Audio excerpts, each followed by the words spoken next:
Hola, soy el doctor Patricio García y aquí Hablemos Derecho. El día de hoy voy a hablar de un tema que es actualidad y que tiene que ver con la prisión preventiva. En estos momentos hemos atravesado una crisis institucional, así se la ha catalogado, en la cual varios jueces han estado inmiscuidos en temas como los casos metástasis, purga y plaga. Y la pregunta es, ¿todos los jueces son corruptos? Hemos visto también escenarios en los cuales los policías servían de inteligencia a bandas delictivas. Hemos visto policías que estaban trabajando para estructuras delictivas. Y la pregunta es, ¿los policías todos son corruptos? La filtración de información por militares a redes de estructura delictiva también se ha dado. ¿Todos los militares son corruptos? Los fiscales en muchos casos han dejado de solicitar prisión preventiva o de investigar aparentemente. Y la pregunta es, ¿todos los fiscales son corruptos? No, toda generalización es inexacta o excesiva a la realidad.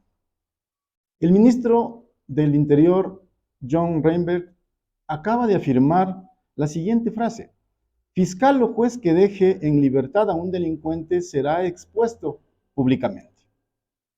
Bien, y efectivamente hay ya ciertos medios, como La Posta, por ejemplo, que empezó ya a girar fotos de cédulas de jueces que habrían dejado en libertad a ciertas personas.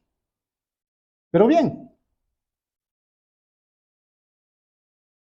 nosotros vemos, y también ha estado en boga, de por qué a los delincuentes no se les permite que se les exponga públicamente sus rostros. Esto se basa en un principio que se llama el principio de inocencia. Y bien, hago un paréntesis. Se aprobó el 10 de junio del 2025 la Ley Orgánica de Solidaridad Nacional, la misma que en el artículo 14 trata del indulto presidencial con efecto diferido.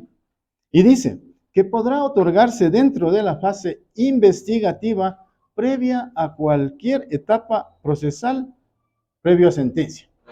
Bien, para esto tengo que explicar las etapas del proceso penal. Tenemos una etapa preprocesal, es decir, antes del proceso, que se llama investigación. En esta etapa aún no conoce ningún juez.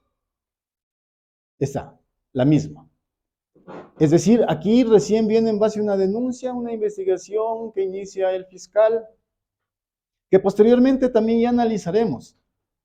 ¿Cómo sucede en estos casos y reformas que vamos a necesitar a las leyes? Por ejemplo, siempre se ha dicho que se necesita citar a la persona investigada y decirle, hey, hoy le voy a investigar por este delito, pero ya lo analizaremos más adelante. Bien, luego viene la etapa procesal primera, que es la etapa de instrucción fiscal, que inicia con la audiencia de formulación de cargos o audiencia de calificación de flagrancia y formulación de cargos, en la cual se va a acusar a una persona. Aquí la persona acusada inicia con algo muy importante. Ese algo muy importante se llama presunción de inocencia. Todas las personas somos inocentes hasta que no se demuestre lo contrario. Posteriormente viene una etapa intermedia en la cual el juez realiza una audiencia preparatoria al juicio y, de ser el caso, llama a juicio. Y luego viene una audiencia de juicio en donde un juez o un tribunal va a dictar una sentencia. Y esta sentencia puede ser ratificatoria de inocencia o puede ser una sentencia condenatoria. Posteriormente vienen etapas de impugnación, puede ser la apelación, puede ser la casación. Y finalmente hay una nueva que trataríamos, es el recurso de revisión, que aplica cuando ya la sentencia se encuentra ejecutoriada. Y bien, digamos, y aquí hablemos derecho. La figura del indulto, la Constitución de la República del Ecuador, ya en el artículo 120, numeral 3, atribuye, en primer lugar, a la Asamblea la facultad de conceder amnistía por delitos políticos e indultos por motivos humanitarios. Pero nos vamos a basar en el artículo 147, numeral 18, que dice: otorga al presidente de la República la atribución de conceder indultos, conmutaciones o rebajas de penas impuestas en sentencias ejecutoriadas de conformidad a la ley. Bien, el Código Orgánico Integral Penal, en el artículo 72, numeral 4, establece el indulto como una de las causas de extinción de la pena. Y el artículo 74 del mismo Código Orgánico Integral Penal dice que el presidente de la República podrá conceder indulto, conmutación o rebaja de las penas impuestas en sentencia ejecutoriada y se concederá a la persona sentenciada que se encuentre privada de libertad y que observe buena conducta posterior al delito. Y ahí viene la solicitud que se debe realizar al presidente de la República. Bien, en resumen, el indulto es el perdón de la pena impuesta a una persona, pero no del delito en sí. ¿Qué quiero decir? Que a mí primero debe de sentenciárseme, debe de declarárseme culpable de un delito para que me perdonen. ¿Cómo podría yo perdonar a alguien si todavía no es culpable? ¿Cómo yo le podría decir, te perdono? Está bien. Yo le voy a decir, pero ¿de qué me estás perdonando? ¿Qué hice yo? Hablemos derecho. ¿Qué hice yo para que usted me perdone? ¿Cómo me puede perdonar anticipadamente si todavía yo no he sido declarado culpable de un delito? Entonces ahí viene la discusión del indulto que está en esta ley creándose. Y bien, les voy a poner un ejemplo claro. ¿Recuerdan el caso del policía Santiago Olmedo? Este policía fue sentenciado en primer momento en un caso cuando el 11 de junio del año 2021, él venía desde Riobamba, o venía desde el Naranjal hacia Quito, y en Riobamba observaron que un adolescente estaba siendo asaltado. Y recordarán que hubieron videos del caso, en el cual él empieza a perseguirle a estos ciudadanos que antes habían asaltado a este adolescente.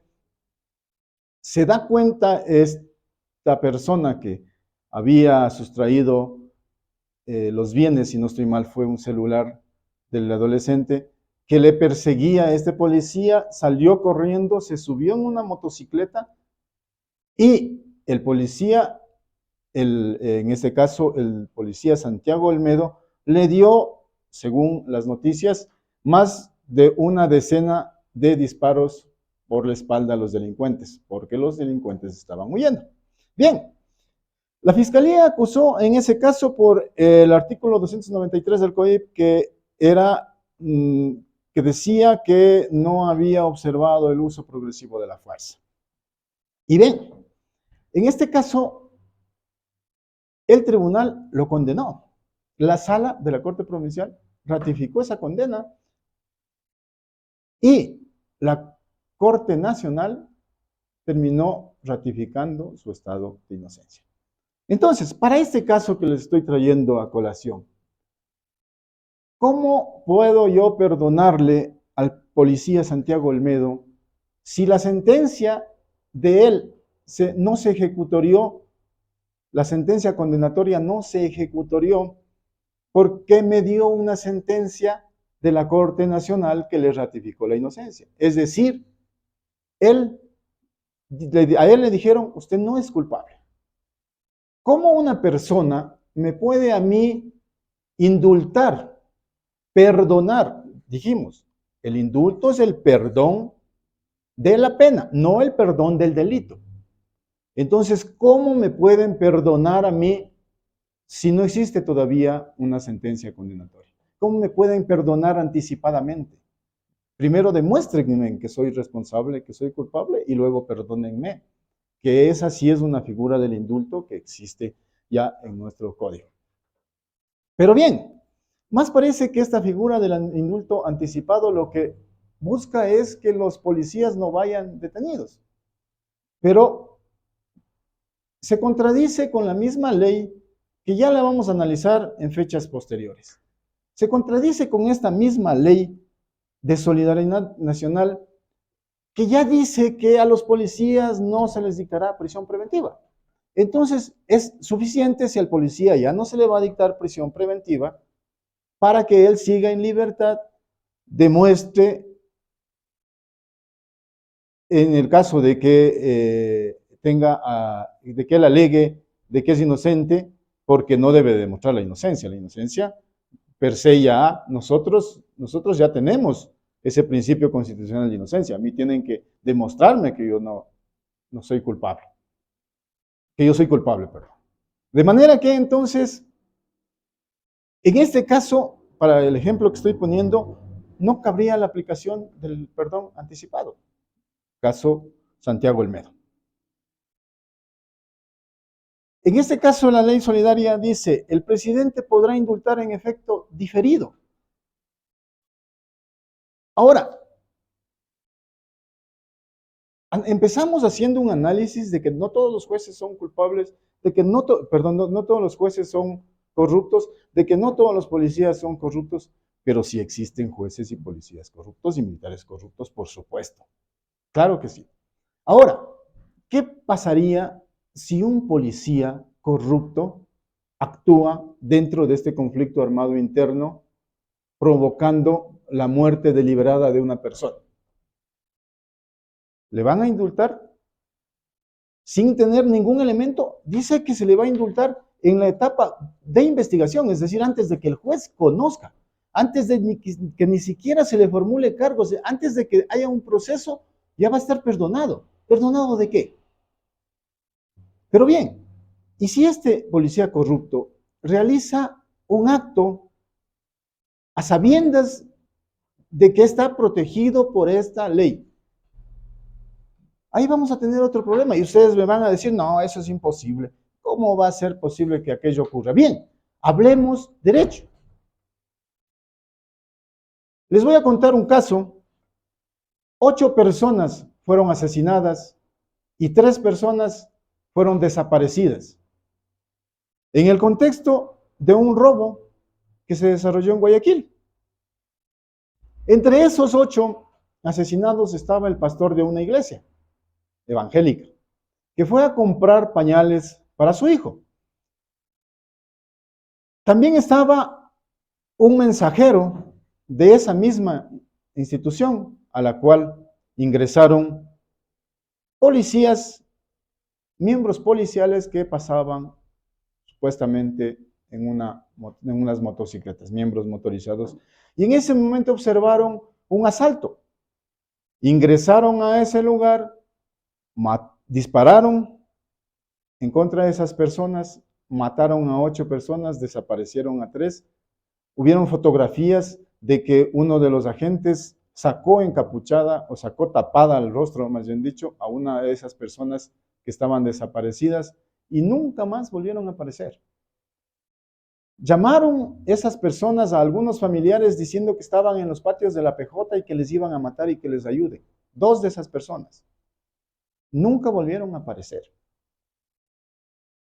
Ese caso se llama caso Fibeca. Ocurrió. Ahora la pregunta es, ¿podría volver a ocurrir? Podría volver a ocurrir, por supuesto, porque también hay malos elementos. ¿Qué tal se me ocurre que a uno de esos malos elementos se le aparece la brillante idea de dar muerte a un enemigo de él? Y está esperando por ahí a que el ciudadano vaya, entre a una farmacia Fibeca mismo, ingresa y da muerte a todas las personas que están ahí. En este caso, Fibeca fueron condenadas. ¿Por qué? Porque se demostró, luego se hicieron varias investigaciones y se determinó que efectivamente habían recibido el llamado tiro de gracia. ¿Qué quiere decir? Que luego de que estaban acostados de espaldas, les dieron el disparo final. Ya luego de estar heridos, muchos ya agonizando, recibieron el disparo de gracia en su cuerpo. Entonces, vemos que, como decía, no toda generalización es correcta. podría suceder también casos como este en este tema, y eso es lo que tenemos que prever.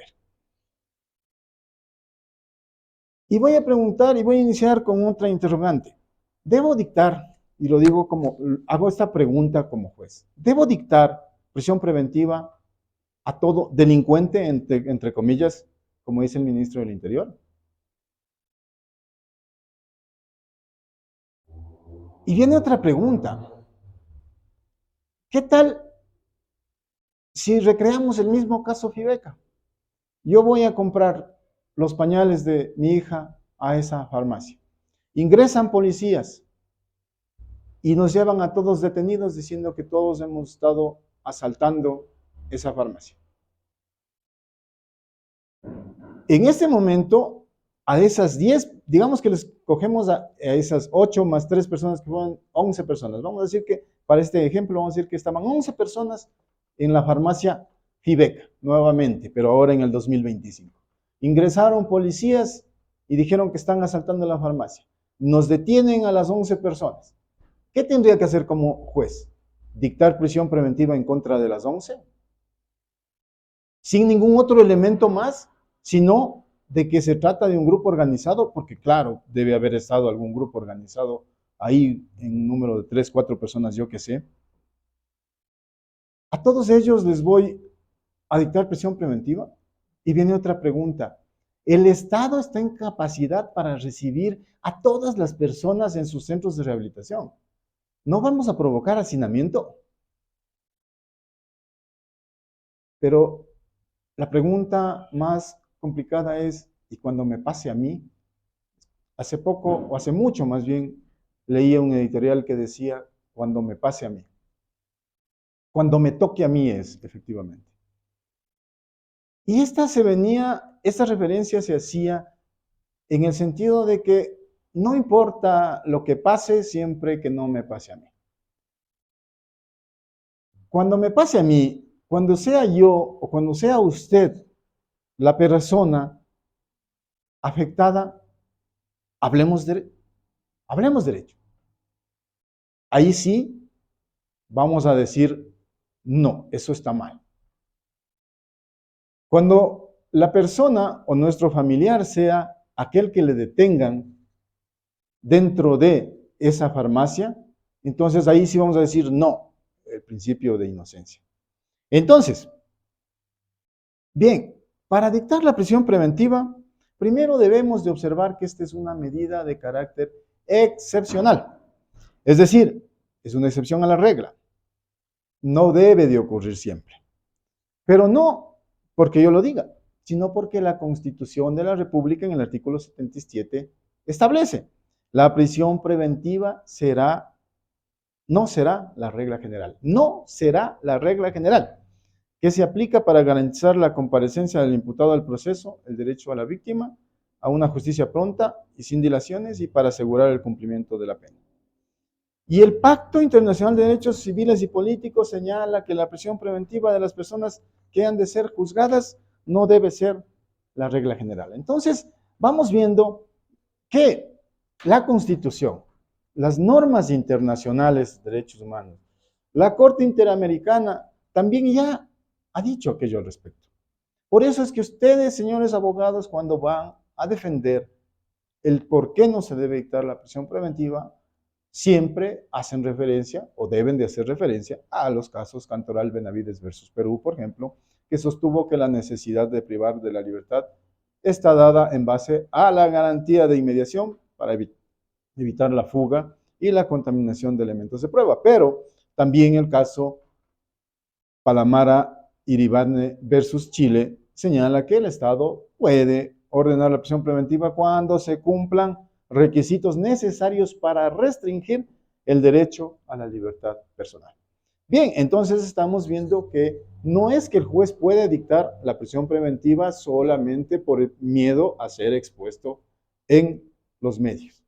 Tiene que cumplirse requisitos y que ya lo vamos a ir viendo. La sentencia de la Corte Constitucional es una sentencia vinculante. Y voy a dar lectura específica porque me parece interesante para el contexto en el que estamos viviendo. La sentencia es la 001 18-PJO-CC. Y dice la Corte Constitucional: en un Estado constitucional de derechos y de justicia, el respeto por los derechos humanos constituye un pilar fundamental. Por lo tanto, es obligación del Estado abstenerse de intervenir arbitraria e innecesariamente en los derechos y libertades de los ciudadanos, así como garantizar su plena efectividad. En tal sentido, si tenemos presente la gran importancia que tiene el derecho a la libertad personal dentro de los derechos civiles y políticos y su reconocimiento en los distintos instrumentos internacionales de derechos humanos, es necesario reconocer que cualquier restricción a la privación de libertad deberá fundarse en motivos previamente establecidos en la ley. Y continúo. Bien, la Corte Constitucional también, ya en la sentencia 2706-16EP-21/21 citada, hace énfasis sobre el principio de mínima intervención penal. Dijo que en lo relativo a la proporcionalidad de las medidas que tenga como efecto restringir la libertad de las personas procesadas o sentenciadas o limitar otro tipo de derechos humanos deben ser idóneas, necesarias y proporcionales. También la Corte Nacional ya nos ha dicho en muchos casos que el análisis de las medidas restrictivas de libertad dentro de un proceso se debe de hacer un análisis de las normas. Nos recuerda que el Ecuador es un Estado constitucional de derechos y justicia y nos obliga a observar la Constitución y las normas internacionales y las leyes del Ecuador. La resolución 14/2021 también los abogados tienen que hacer referencia, efectivamente, pues en esta la Corte Nacional de Justicia indica que la resolución de prisión preventiva debe estar debidamente motivada y considerando los requisitos que establece el artículo 534 del Código Orgánico Integral Penal, a los cuales ya vamos a entrar en análisis.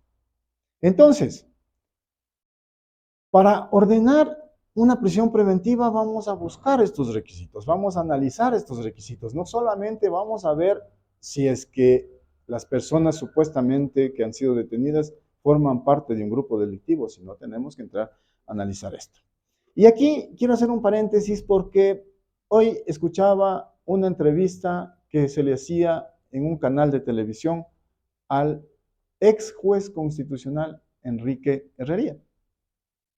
Este ex juez dice que hay la prohibición de que se dé medidas sustitutivas en los delitos de más de 5 años de prisión. Hablemos derecho. No es así.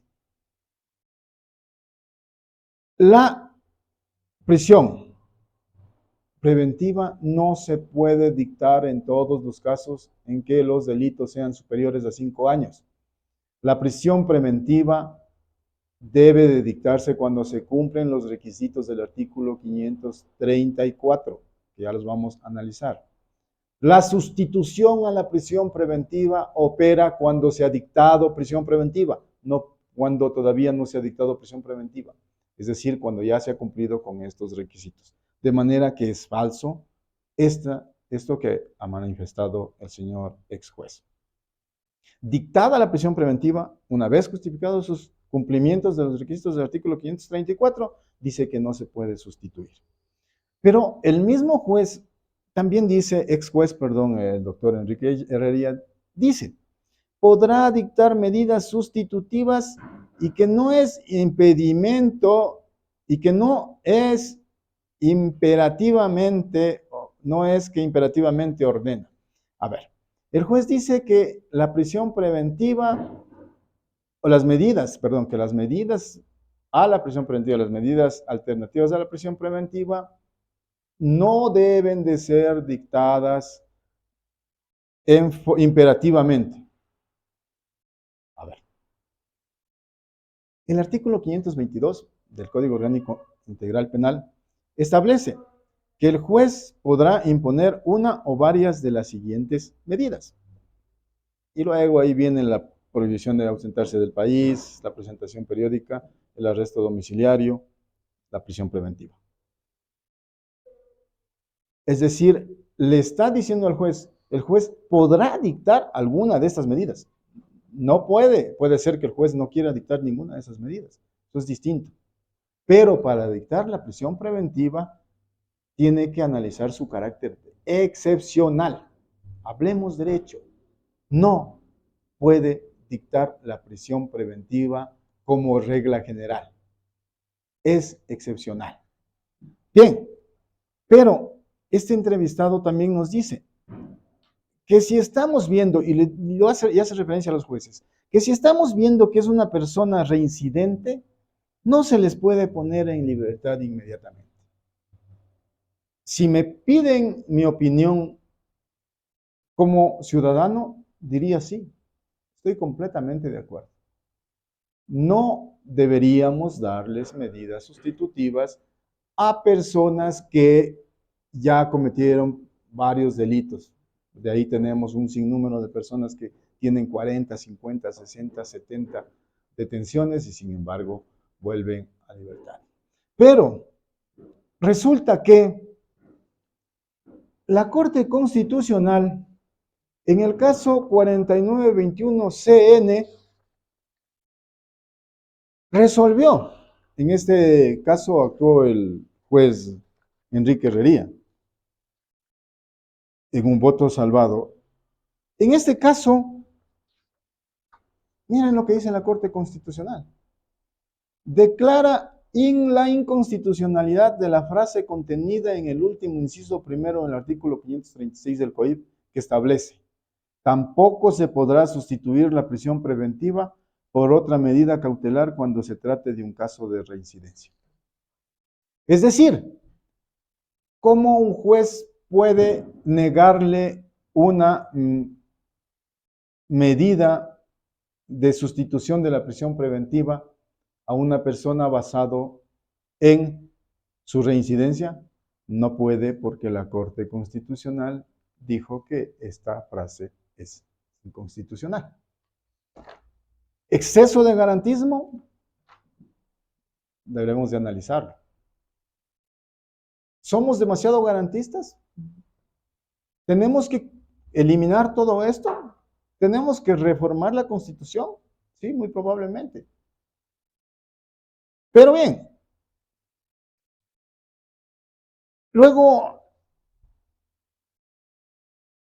respecto a la prisión preventiva, ya entrando en análisis del artículo 534,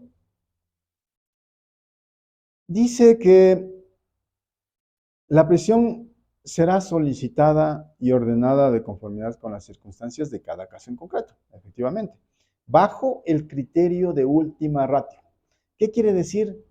En último momento. La prisión preventiva es en último momento, no es la primera, no es que yo voy primero y digo, si es que ya no hay mismo cómo dictar la prisión preventiva, le voy a dar una medida sustitutiva. No, empiezo dándole el análisis de que esa será la última en darse, la de última ratio, y solo será impuesta cuando se desprenda procesalmente que ninguna otra medida cautelar personal es útil y es eficaz.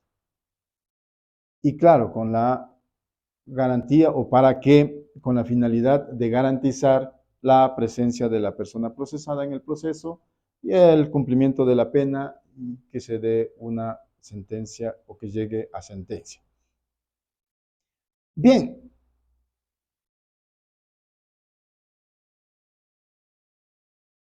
Quiero hacer también otro paréntesis. El juez no puede dictar la prisión preventiva si un fiscal no la solicita. El fiscal debe de fundamentar la prisión preventiva, caso contrario, el juez no la puede dictar. Ahora, ¿cuándo se dicta la prisión preventiva? Primero, el artículo 534 establece 4 requisitos. Primero dice, elementos de convicción suficientes sobre la existencia de un delito de ejercicio público de la acción. Elementos sobre la existencia el ejercicio público de la acción, perdón, existencia del delito de ejercicio público de la acción. ¿Cuáles son estos delitos de ejercicio público de la acción? Los establece el Código Orgánico Integral Penal. Solamente sacamos de ahí, extraemos de ahí los del artículo 415 que tienen que ver con la acción privada, calumnia, usurpación, estupro, lesiones y las contravenciones. Entonces, primero vamos a ver elementos de convicción sobre el delito. Ejemplo, si estamos hablando de un delito de asesinato, vamos a ver qué elementos tenemos. Ejemplo, podría ser el reconocimiento del lugar de los hechos, la autopsia del cadáver. Entonces vemos que efectivamente ahí se cometió un delito que podría ser el de asesinato. Bien, le encontraron con unos 8 disparos, etc. Entonces ya tiene el juez este primer elemento. Luego va a buscar el segundo elemento, elementos de convicción claros, precisos y justificados de que el procesado es autor, es decir, es la persona que cometió ese delito, o es cómplice de esa infracción. Pero este mismo artículo nos dice, en todo caso, la sola existencia de indicios de responsabilidad no constituye razón suficiente para ordenar la prisión preventiva. ¿Debemos reformar esto? Hablemos derecho. Posiblemente sí. Entonces, si ya nos está diciendo que tenemos que tener elementos de materialidad y tenemos que tener elementos de responsabilidad, y luego nos dice, estos no son suficientes, nos lleva a otros requisitos. El cuarto que me voy a saltar dice que se trata de una infracción sancionada con pena privativa de libertad superior a 1 año. Facilito. Yo voy al Código Orgánico Integral Penal, veo que el delito de homicidio dice de 10 a 13 años, ya está sobre el año y ya cumple este requisito. Pero nos detendremos en el numeral 3 porque este es en el que vamos a tener que hacer un mayor análisis. Este dice, indicios de los cuales se desprenda que las medidas cautelares no privativas de libertad. ¿Cuáles son estas medidas? Las del 522 del Código Orgánico Integral Penal que acabamos de ver. Es decir, la prohibición de ausentarse del país, la presentación periódica. Dice, indicios que se desprendan que las medidas cautelares no privativas de libertad son insuficientes y que es necesaria la prisión preventiva. Ahí vamos a ver si es o no necesaria para asegurar la presencia en la audiencia de juicio o el cumplimiento de la pena. Entonces, vemos que ya no solamente necesitamos saber que esa persona, tener elementos de que esa persona cometió aparentemente esa infracción, sino tenemos que ir más allá y tenemos que ver por qué le vamos a dar a esa persona prisión preventiva y no una medida alternativa. Este mismo entrevistado, el doctor Herrería, dice que si estamos viendo que ha cometido el delito grave y que a pretexto de los partes mal hechos no son suficientemente claros estos partes y que por eso se los pone en libertad. Resulta que en nuestro mismo Código Orgánico Integral Penal, en los requisitos descritos en los numerales 1 y 2, dice, el parte policial no constituye ningún elemento de convicción ni será fundamento para solicitar o conceder la prisión preventiva. Hablemos derecho. Si la ley nos dice eso, entonces, ¿cómo podemos obviar aquello? ¿Tenemos que reformar la ley? Posiblemente sí. Si lo que usted quiere, si lo que nosotros queremos, si lo que el doctor Herrería quiere es que dictemos prisión preventiva a todos, reformemos el artículo 534 y digamos que la regla ya no va a ser dictar medidas sustitutivas, sino la regla va a ser dictar la prisión preventiva. Pero bien, resulta que para hacer aquello tendríamos que reformar la Constitución. Recordemos lo que decíamos.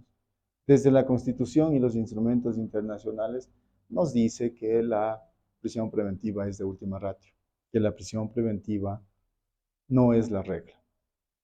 De manera que los abogados van a tener que seguir insistiendo el momento en que realizan las defensas que se observe la Constitución y los tratados internacionales. Y la ley, de manera que cuando se quiera cambiar la ley, podríamos encontrarnos muy seguramente en un tema de inconstitucionalidad. Porque si una norma se va en contra de la Constitución, viene aquello. Y ahí entra la Corte Constitucional, que por cierto ya va a tratar esta Ley Orgánica de Solidaridad Nacional en cuanto a su constitucionalidad o no, y lo analizaremos ya en próximas clases. Bien, dice también esta norma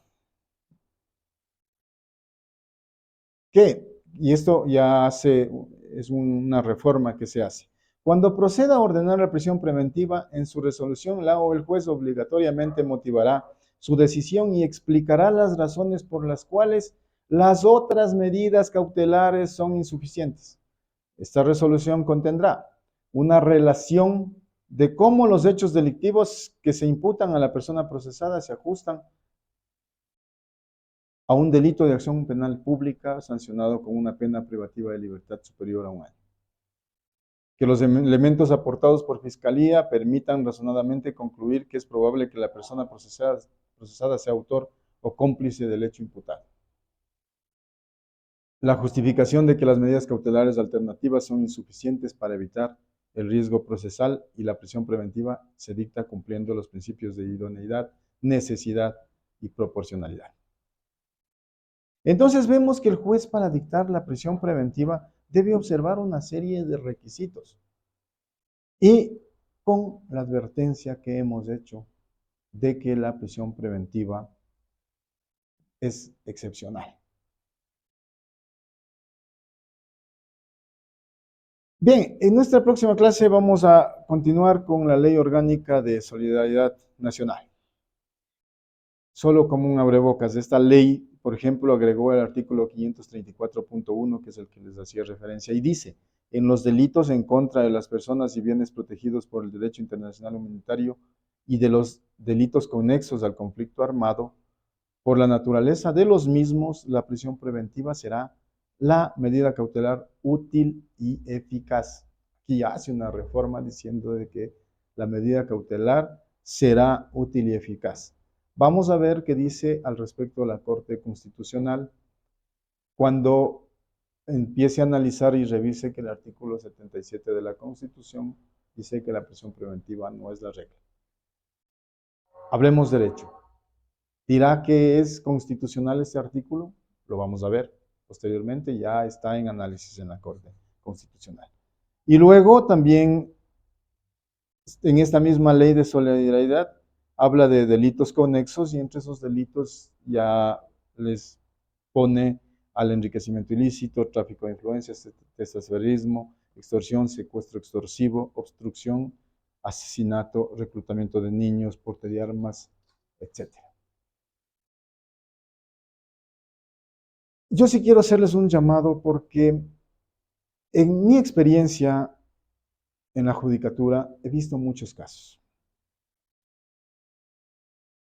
He visto casos, recuerdo que ciertos criminales, ciertas personas que se dedican a delinquir, en ocasiones para burlar a la justicia, se valen de muchos métodos. Alguna vez unas personas que venían a delinquir acá y que la policía ya los conocía, venían desde la ciudad de Riobamba, Ambato, entre dos personas de sexo masculino. Y para poder distraer a las autoridades, subieron en el vehículo a dos mujeres que estaban tratando de trasladarse a Ambato. Ustedes han visto cómo a veces hay personas que jalan dedo y tratan de venir en vehículos particulares. Estas dos señoras se subieron al vehículo creyendo que efectivamente les estaban trayendo, tal vez posiblemente cobrándoles una carrera, no sé, el destino. No llegaron al destino porque como ya la policía estaba bajo la pista de que venía un vehículo, todavía no sabían quién venía en el vehículo. Cuando estaba ingresando a Ambato, les detienen y encuentran en el vehículo armas, fusiles, HK, fusiles del ejército. Bajo esta circunstancia, si este proceso me viene a mí como juez, ¿tendré que ordenar la prisión preventiva de las 4 personas? Sin analizar más, sino que, por ejemplo, ahorita esta nueva ley dice y sanciona con una pena de 10 a 13 años en el caso de porte o tenencia de armas que utiliza el servicio público, la policía o los militares. Dentro de este conflicto armado, si aquello sucede, estas personas tendrán que ir con prisión preventiva durante un año y después, cuando se pueda establecer que las señoras eran inocentes, salir. Esa es la pregunta, esa es la pregunta que ahora nos hacemos. ¿No va a ser este un problema de casa de brujas? Hay que analizar caso por caso. No podemos generalizar. Y me pregunto, si yo dicto como juez prisión preventiva a las 4 personas por miedo a que me publiquen la cara, ¿estoy haciendo bien? Hablemos derecho. Muchísimas gracias.